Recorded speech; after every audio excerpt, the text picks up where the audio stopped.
Hello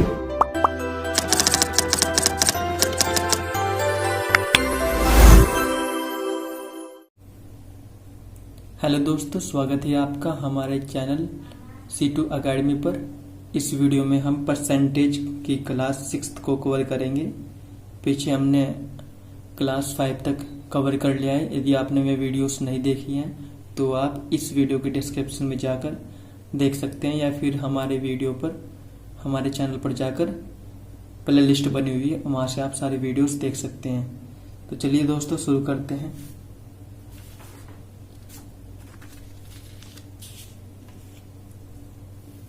question number पहला है। इसमें ना सारे ये जितने भी क्वेश्चन होंगे इसमें एक अलग कंसेप्ट होगा। सारे इम्पोर्टेंट कंसेप्ट है जो कि आपके लिए जानना जरूरी है, क्योंकि ये क्वेश्चन हर बार रिपीट होते हैं। तो मैंने वहीं से क्वेश्चन उठाए हैं और वहीं से ही ये कंसेप्ट को रिवाइज कर रहा हूँ आपके लिए। तो दोस्तों चलिए शुरू करते हैं।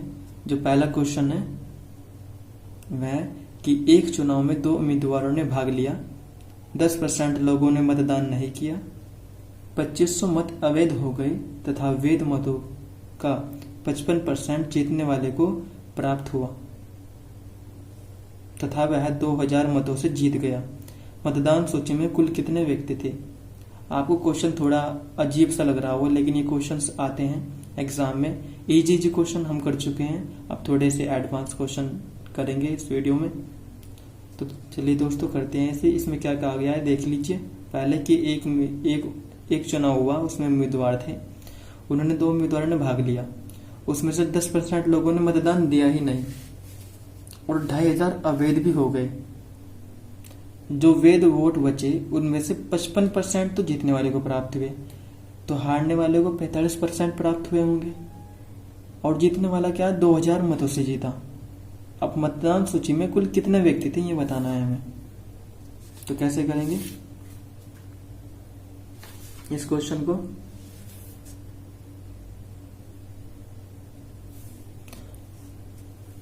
देखिए, अब मान लीजिए इसमें मतदान सूची में X थे, X टोटल सदस्य थे, टोटल व्यक्ति थे। उनमें से 10% ने तो मत नहीं दिया, तो कितनों ने मत दिया होगा? 90% ने।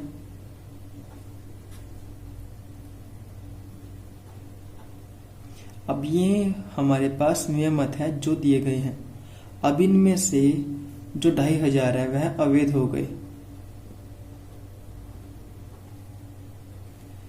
तो ये जो बचे ये कितने हैं? ये वैध मत है। ये कैसे मत है हमारे पास? वैध। अब वैध मतों में से जो जीतने वाला है उसको 55% प्राप्त हुए,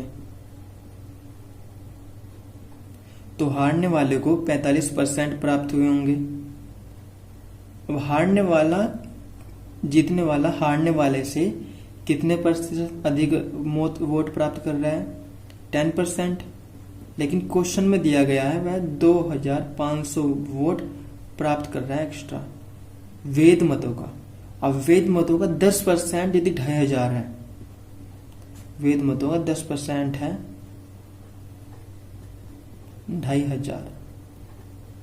अब यहां से हमें इक्वेशन मिल गई, यहां से हम आसानी से x की वैल्यू निकाल सकते हैं।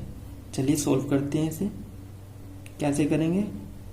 9x/10 माइनस इससे ही कट गई और ये 0 से एक 0 यहाँ पे लग जाएगी और माइनस के 2500 ये जो के थे और ये 2000 मतों से जीता है, वह क्वेश्चन में दिया गया है 2000 मत इतने। तो 9x/10 बराबर होगा 20,000 और 2,500, 22,500 हो जाएगा। एक 0 से ये कट जाएगी, यहाँ लग जाएगी, तो x का मान कितना आएगा? 9 से काटेंगे तो 9 चौक 9 दूनी 18, 9 पंजे 45। तो उस मतदान सूची में कुल 25,000 व्यक्ति थे। ठीक है दोस्तों, हमने क्या किया इसमें? हमने कुल मत माने हमने x में से 10% ने वोट नहीं डाले, तो 90% ने वोट डाले होंगे, तो x का 90% हमने निकाल लिया। अब ये टोटल वोट डले हुए हैं, इन टोटल वोट्स में से 2500 हमारे अवैध हो गए, तो इतने माइनस इतने, ये हमारे पास आ गए वैध मत।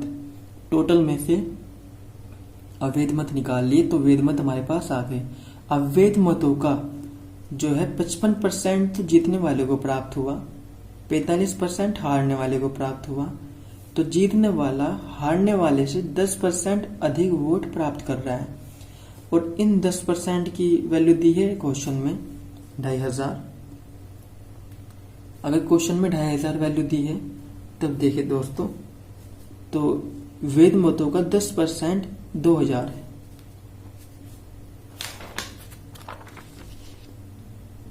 देखिए वैध मतों का 10% है 2000, ये हमारा क्वेश्चन है, देख लीजिए एक बार। 10% की वैल्यू 2000, तो सोल्व करेंगे तो x की वैल्यू 25000 आ जाएगी। नेक्स्ट क्वेश्चन करते हैं दोस्तों।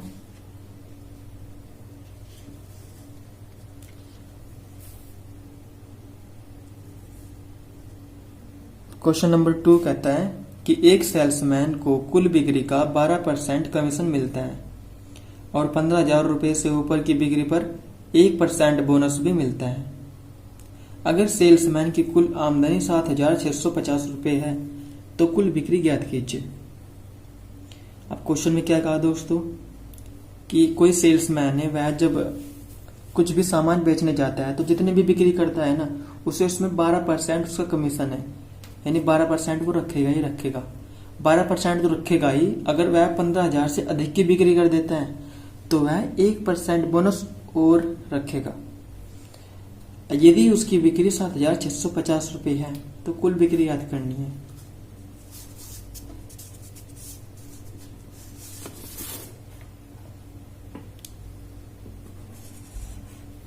अब देखिए,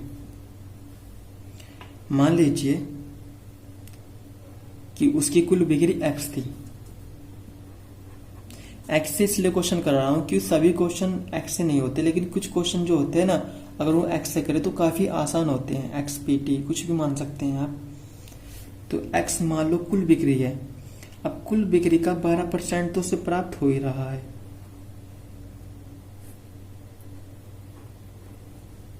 प्लस यदि वह 15,000 से अधिक की बिक्री करे तो कुल बिक्री माइनस 15,000, उसका 1% भी वह प्राप्त होता है, तो उसकी आमदनी होती है 7,650 रुपये। अब यहां से सोल्व करके हम x की वैल्यू निकाल लेंगे। काफी आसान है सोल्व करना। 12x/100 प्लस 1x/100 माइनस 2 0 से 2 0 कट जाएगी, 150, तो 7,650 यहाँ पे आ जाएगा। अब 12 1 13x बराबर 7,650 में 150 जोड़ेंगे तो 7,700 आ जाएगा हमारे पास। अब 13 से 78 कटा 6 बार, तो x बराबर आ जाएगा 2 0, ये भी यहां लग जाएगी। हम कह सकते हैं कि उसकी जो कुल बिक्री है वह 60,000 रुपये थी। ठीक है दोस्तों, उम्मीद करता हूं आपको क्वेश्चन समझ में आया हुआ। एक बार फिर से रिपीट कर लेते हैं। क्वेश्चन देखिए,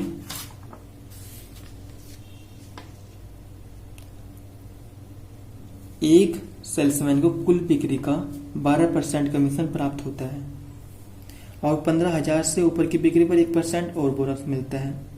अगर सेल्समैन की कुल आमदनी इतनी है तो कुल बिक्री बताइए। अब देखिए, कुल बिक्री मान लो कि हमने x मानी थी, तो x मानी x का जितना भी बिक्री होगी उसका 12% उसे प्राप्त हुआ। एक ही इसकी इनकम हो गई। एक इनकम कहां से आएगी? 15,000 से ऊपर की बिक्री पर। 15,000 से ऊपर बिक्री की उसने कितनी? x माइनस 15,000, तो उसका 1% भी उसकी आमदनी होगी। तो यहाँ कुछ आमदनी यहाँ से प्राप्त हुई, कुछ आमदनी यहाँ से प्राप्त हुई, दोनों को ऐड करके उसे मिले कुल 7,650 रुपये। अब सोल्व करेंगे तो x का मान आ जाएगा 60,000 रुपये। तो दोस्तों नेक्स्ट क्वेश्चन करते हैं।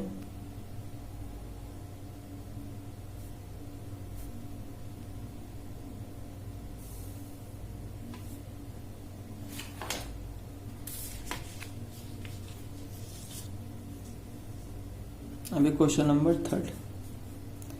एक सेल्समैन को कुल बिक्री का 9% कमीशन मिलता है और 20,000 से ज्यादा की बिक्री पर 1% बोनस मिलता है। अगर उसकी कुल आय 6800 रुपये हो तो कुल बिक्री ज्ञात करो। ठीक है दोस्तों, कुल बिक्री पर कितना मिल रहा है, पहले से 9% और 20,000 से अधिक की बिक्री पर 1%।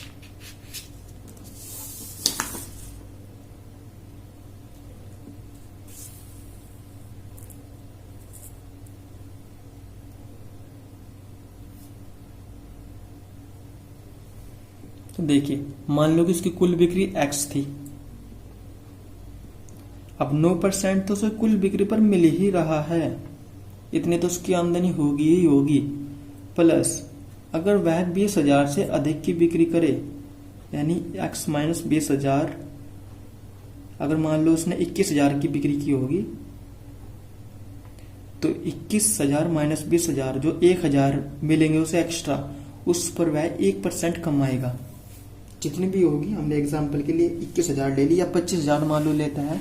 अगर वह 25,000 की बिक्री करता है तो उसे 20,000 से 20,000 तक तो उसे 9% कमीशन मिलेगा। जो ऊपर के 5,000 है ना, उस पर उसे 1% कमीशन और मिलेगा। ये कहना चाह रहा है क्वेश्चन। तो इसमें एक चली करते हैं, x माइनस 20,000 ये इसके ऊपर की बिक्री हो गई। इस ऊपर की बिक्री पर इसे मिलेगा 1% और कमीशन। अब कुल इसकी आमदनी हुई, क्वेश्चन में दिया गया है 6800 रुपये। तो अब इसे सोल्व कर लेंगे। 9x यहां से प्राप्त होगा, 1x यहां से प्राप्त होगा, तो 10x अपॉन 100 हो जाएगा। और माइनस के 2,000, 20,000, 2 0 कट जाएगी, यहाँ बचेगा 200 बराबर होएगा 6800। तो 1 0 से 1 0 कट गए, x बटे 10 बराबर 6800 प्लस 200, यहाँ पर हो जाएगा 7,000। तो x की वैल्यू कितनी आ गई, 70,000। अतः उसने 70,000 की बिक्री की थी, कुल बिक्री, तब जाके उसे 6800 रुपये प्राप्त हुए।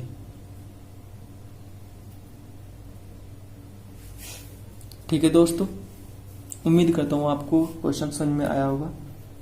अब नेक्स्ट क्वेश्चन करते हैं।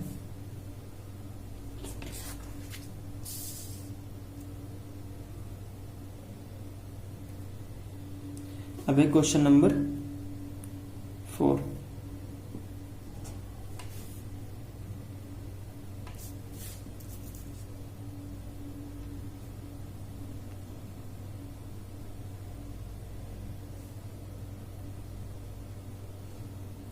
चीनी की कीमतों में 20% की वृद्धि हुई। खपत में कितने प्रतिशत की कमी की जाए ताकि खर्च समान रहे। ये क्वेश्चन हम पहले भी कर चुके हैं, एक बार फिर से रिवाइज कर लेते हैं। चीनी की कीमत में 20% की वृद्धि हुई है। अब देखिए दोस्तों,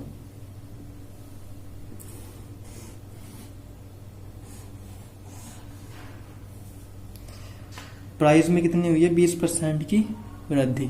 तो 20% कितना होता है, 1/5। यदि वह चीनी पहले 5 रुपये प्रति किलो थी तो अब 6 रुपये प्रति किलो हो गई। कंजम्पशन क्या होगा हमारा, प्राइस का उल्टा हो जाएगा, क्योंकि क्या होता है कि खर्च जो बराबर होता है ना, खपत गुणा मूल्य के बराबर होता है। मूल्य बढ़ेगा तो खपत, मूल्य बढ़ेगा घटेगा तो खपत बढ़ेगी।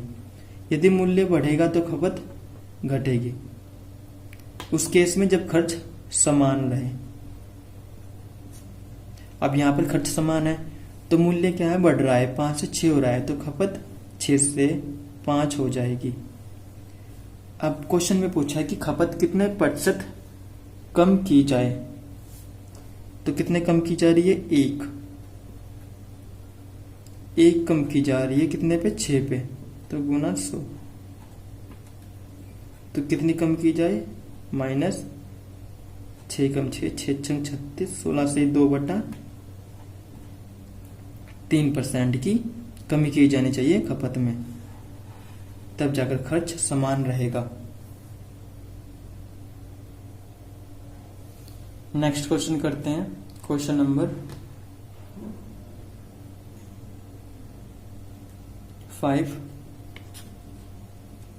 चीनी की कीमतों में 20% की वृद्धि हुई, खपत में कितने किलोग्राम की कमी की जाए ताकि खर्च केवल 5% ही बढ़े, जबकि प्रारंभ में वह 280 किलोग्राम खपत करता हो।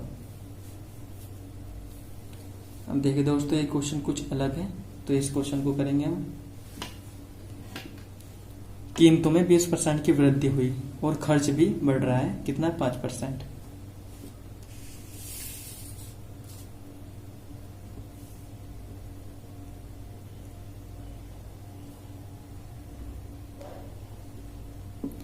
प्राइस कितना बढ़ा, 20%, तो 20% बराबर किसके होता है, 1/5 के।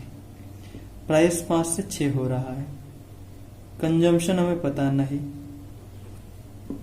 एक्सपेंडिचर हमें निकालना है, नहीं 5% बढ़ रहा है, 5% का मतलब है 1/20। यदि पहले 20 रुपए खर्च हो रहे थे तो अब 21 रुपए खर्च होंगे।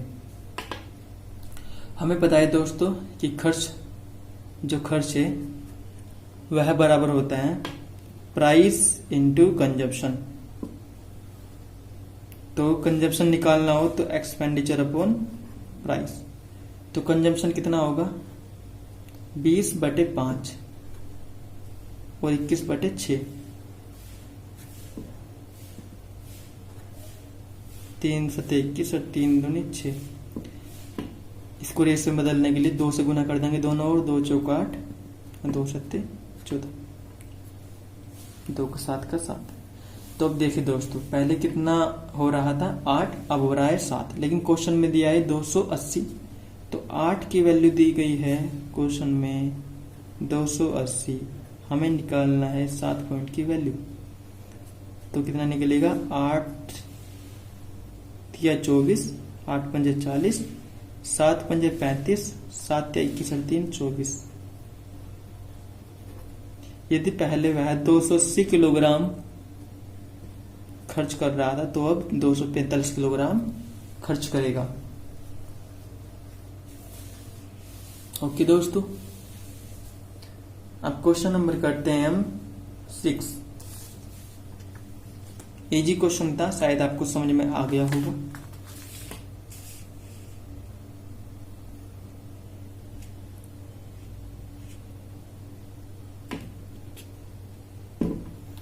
चावल की कीमत में 10% की कमी की वजह से एक परिवार 1 रुपये में 50 ग्राम अधिक चावल खरीद देता है, प्रारंभिक खपत ज्ञात करो। देखिए दोस्तों, कमी हुई है प्राइस में और परिवार क्या है, 1 रुपये में 50 ग्राम अधिक खरीद रहा है, तो खपत ज्ञात करनी है, जबकि खर्च उतना ही है, पहले भी 1 रुपया था, अभी भी 1 रुपया ही होगा, सिर्फ खपत में परिवर्तन हुआ है। तो कैसे करेंगे, चावल का प्राइस 10% कम हुआ है, 10% का मतलब है 10 से 9 हो गया, तो कंजम्पशन, एक्सपेंडिचर तो सेम है, तो कंजम्पशन होगा 9 से 10। अब कितना खरीद रहा है, 1 पॉइंट की वैल्यू 50 ग्राम, तो पहले कितना खरीदता था, 9 पॉइंट, 9 गुना 50, 9 पंजे 45, पहले उसकी खपत 450 ग्राम थी। ये हमारा आंसर हो गया।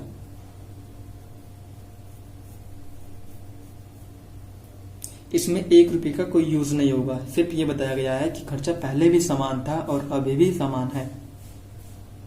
ठीक है दोस्तों,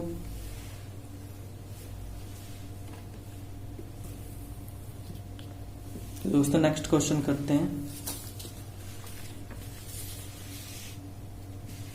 क्वेश्चन नंबर 7।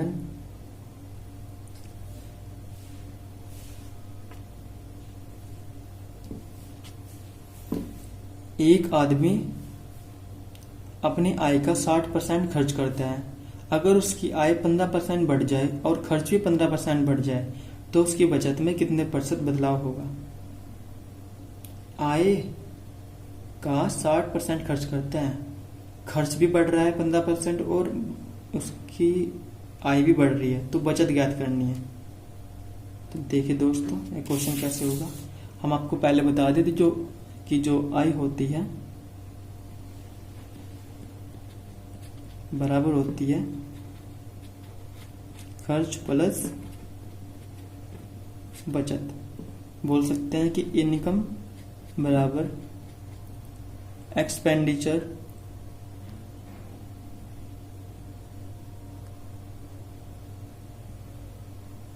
Plus saving. अब कितना खर्च कर रहा है 60%, 100 में से तो 40 बचा रहा होगा। आय उसकी बढ़ी 15%, तो 100 का 15% 15 और 60 उसका खर्च भी 15% बढ़ गया, तो 60 का 15% कितना होगा निकाल लेंगे। 20 तिया 60, 20 पंजे 100, 5 तिया 15, 3 तिया 9। खर्च भी 9 बढ़ रहा है। अब देखिए ये 15 बढ़ रहा है, ये 9 बढ़ रहा है, तो इसे कितना बढ़ना चाहिए 6, क्योंकि दोनों ओर बराबर होने चाहिए। अब 6 बढ़ रहा है बचत 40 पे, तो कितने % बचत बढ़ रही है 6 बढ़ रही है 40 पे, तो गुना 100। 20 दूनी 40, 20 पंजे 100, 2 तिया 6, 3 पंजे 15। बचत भी 15% ही बढ़ेगी। ठीक है दोस्तों, अगर समझ में नहीं आया तो एक क्वेश्चन और कर लेते हैं। अगर दोस्तों आपको हमारी वीडियोस पसंद आ रही है तो उसे लाइक जरूर कीजिए और चैनल को सब्सक्राइब कीजिए। बेल आइकन को भी दबा दीजिएगा जिससे हमारा नोटिफिकेशन आप तक पहुंचता रहे। नेक्स्ट क्वेश्चन करते हैं। लास्ट क्वेश्चन है। एक आदमी अपनी आय का 75% खर्च करता है। अगर उसकी आय 20% बढ़ जाए, खर्च 10% बढ़ जाए तो बचत पर क्या प्रभाव पड़ेगा।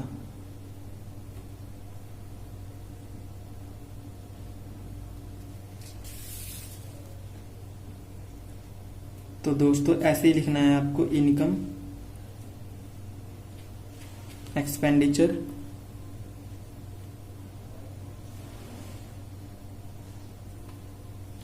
Plus saving.